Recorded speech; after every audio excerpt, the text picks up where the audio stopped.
Chapter 15. I come round in a shadowy place that smells of bonfires and popcorn. I'm slumped on a beanbag, and Win is sitting next to me playing a one-man game of Hungry Hippos. For a moment, I just stare as Win's hands fly around and the hippos gobble up little white balls.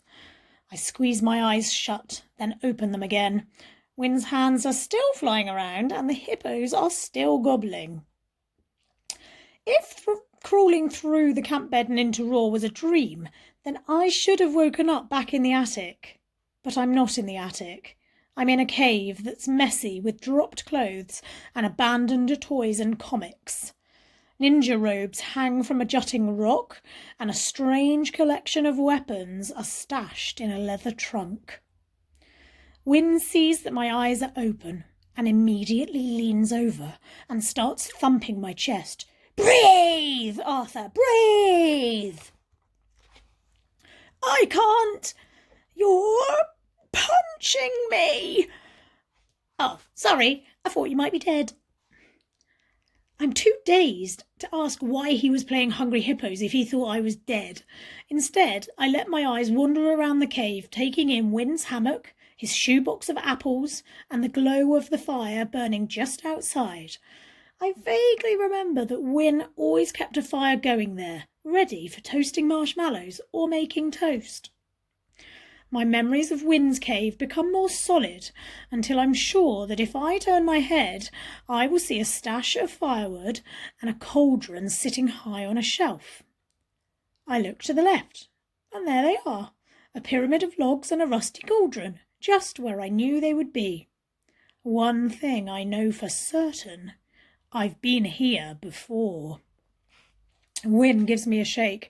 "Hey, Arthur, you've only been back an hour and look how much fun we're having. First, you got trapped in that net. By you. Right, yeah. Then you fell in that pool and you nearly drowned. Because of you. You're welcome. And now I've saved your life." He throws his arms around me and gives me a big hug. "It's so good to have you back, Arthur." He squeezes me tight. Raw needs its masters, and seeing as Rose isn't here, we'll have to make do with you. I open my mouth to complain about this, but already Win's dropped me back on the beanbag and jumped to his feet. He darts around the cave, practicing ninja moves. "Leaping tiger kick," he shouts, knocking over a pile of comics. "Iron fist punch." He spins round and delivers a deadly blow to a pillow. Then he whips out his wand and moves on to spells. "Belly wham!" he cries, and the pillow bursts open into an explosion of feathers and blue smoke.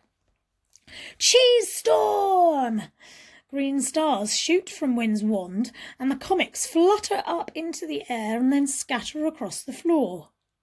Oh. Win takes in his trashed cave. I was trying to tidy up. "Still working on the magic," I say. He frowns at his wand.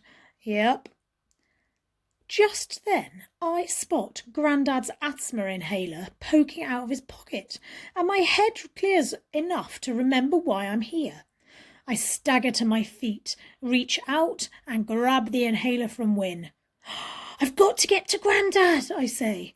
But before I've taken a step, my legs buckle under me, and I crash back down. Win throws me an apple. "Eat this. It will build up your energy." Obediently, I bite into the apple. It's sweet and tastes of butterscotch jelly beans. Nothing like normal apples. And after a few bites, I'm able to stand up. Clinging to the bumpy wall, I make my way towards the entrance of the cave, determined to find Grandad. Win trots along by my side. "Were you surprised when you saw me in the attic, Arthur?"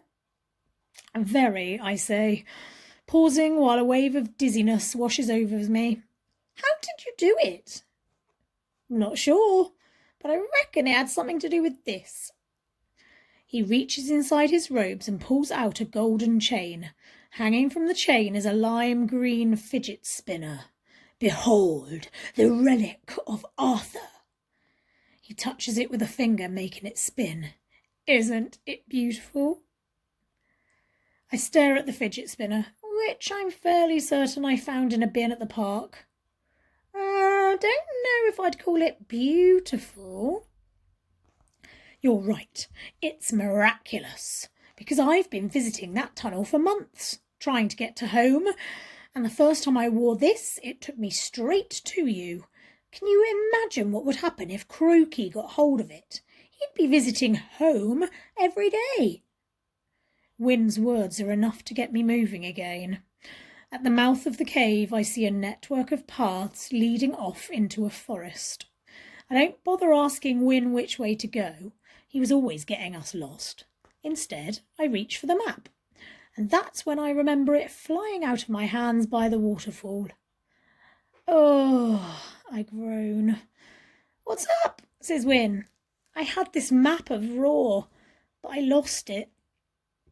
Wynne's eyes light up and he pulls out his wand. Salty grin, he cries, and thick yellow smoke fills the air. I cough and squeeze my eyes shut, and when I open them again, Wynne is holding the map in his hands. I laugh in amazement. Wynne, that was really good magic. He shrugs. Actually, the map was in my pocket. I found it by the pool when I pulled you out. So, why did you do the spell? He grins sheepishly. Just wanted to know what it felt like to do an awesome spell. I'm not sure Wynne understands just how urgent this situation is, but at least I've got the map and can get my head around where I've got to go. I open it and find the crow's nest. The castle is stuck out at sea, surrounded by huge waves. I have no memory of being inside it, and suddenly I realise why. We never got there, did we? Wynne shakes his head. We tried, but the sea there is so wild that only the Raven can reach the crow's nest. Any other boat would be smashed to pieces. I stare at the crooked towers on the castle, at Croaky's grinning face. Wynne, if that's where Grandad's been taken, then I've got to get in there. It's okay, I know a secret way. It's the secret Scarecrow army you should be worrying about. Croaky's got loads of them guarding the crow's nest. The Scarecrow army? What's that? What do you think? It's an army of scarecrows. Croaky started making them after you left. They're like violent scarecrow zombies, and I reckon Croaky controls them with his mind.